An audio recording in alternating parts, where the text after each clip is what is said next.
up, YouTube? Welcome back to Wrenching Wrecked. It's been a minute since I turned the camera on. Up at shop 2, enjoying the view for a little bit, and been jamming away on this truck. So this has taken up way more time than I anticipated. I knew it was going to be a little bit of a project, but a lot of oddball things that I usually don't care about. But as of right now, I honestly think I love my truck. Don't get me wrong, I love my truck, I love the Falcon, I love the van. I love those. They're still older vehicles, and I was in the market for a work truck. I ended up with something that is way nicer than I thought it was gonna be. Dottie's been driving it here and there too, and it's nice. It drives fantastic and has all the creature comforts now. So I'll give you a quick once over on this. Oh, trying my hand at some Bodywork stuff. This is crappy spray paint primer on the hood. Hopefully if you guys saw that in the beginning, it got hit right here, so I got a pretty decent sized dent right here. I primered over it. I started hitting this with a DA with I don't know, 80 or 120 grit to cut through the multiple layers from the two-tone type paint job or whatever. That was real thick, and it was cracking and bubbling all the way up, and all of the clear coat along these outside edges were shot. So I didn't want to do it this way. I was getting the hood and everything prepped because I thought I had a couple more days of nice weather before we actually do like a 2K primer on this. But I was working on it yesterday, sanding away, all bare metal. This is what I'm driving home to. So kind of a work in progress daily driver for the time being. It's so good on gas, why not daily drive it for the 8 miles to the gallon? I think it gets 8 to 10, somewhere around there. But started jamming away on prepping this, knocking down all the high spots. This truck is a perfect candidate for a scuff and paint type job.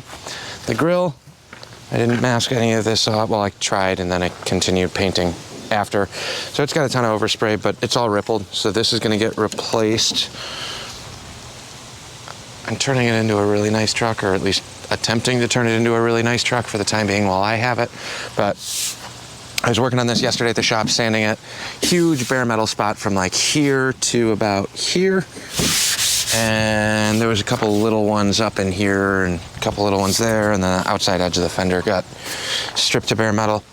And clouds rolled in, it got really, really dark, temperature dropped, it looked like it was gonna just storm, and I really didn't wanna have to deal with getting water all over the bare metal on here. So that's kind of where we left this off for right now.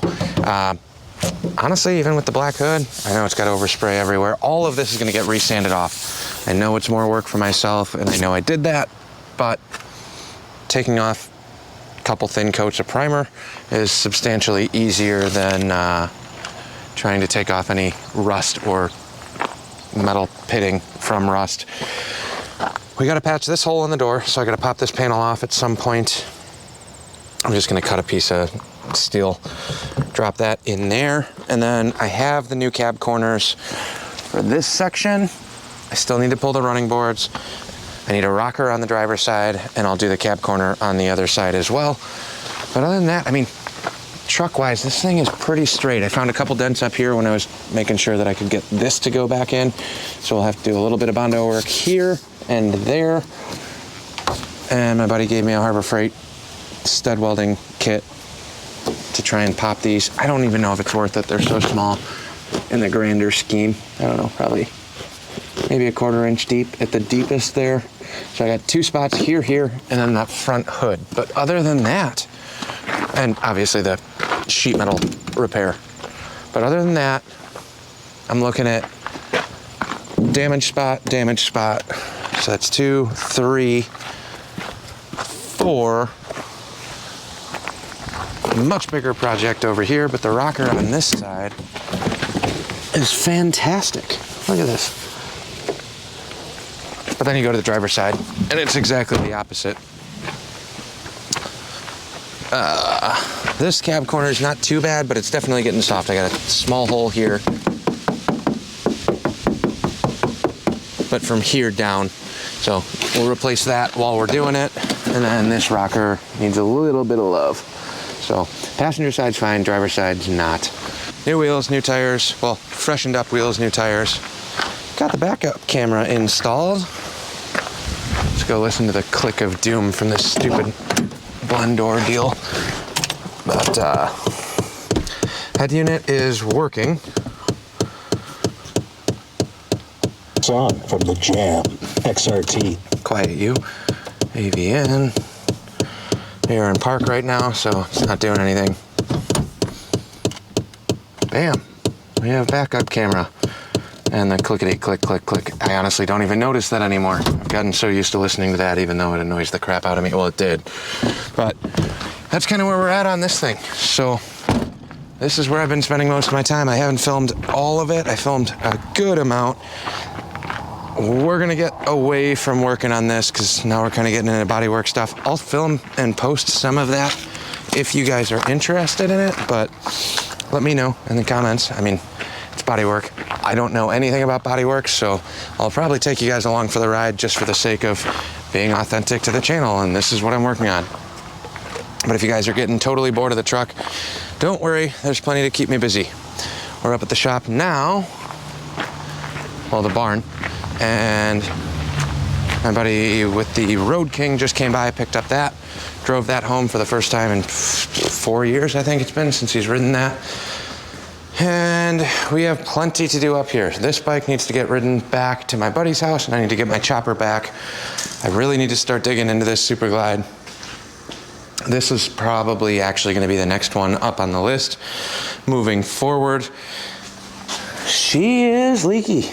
Not bad by my standards, but I feel like I set the bar pretty low in regards to what I accept versus what normal people. More normal people might look at this and say, oh, it's leaking really bad. This has been here for a week, so it is getting bigger the longer it sits. Looks like 2 separate puddles, so we got something in the trans primary in the back there, and then something hopefully motor front seal-ish. I think he's got a belt drive in here too. That's why it's got the holes drilled in the primary. So I'm guessing that's a belt drive. And on the oil pump, that's all capped off. So we got some seals in there for sure. That should need addressing, which means we got to pull the primary and dig into that. And this chopper, we kind of have mocked up. I don't think we're going to run this fender that's on here. I got the sissy bar, I got the brand new wheel, brand new chrome wheel. First time I ever bought a brand new chrome wheel spool from anybody ever. And I have to sandblast that and coat it flat black because that's what he's going for. I think this one's just rattle canned, or maybe that was coated, I don't know, before me, but customer is always right. So I got the Softail caliper, Softail style caliper. This is the big twin version. That box should have the Sportster version. That's important. Pay attention to that if you are trying to swap brakes.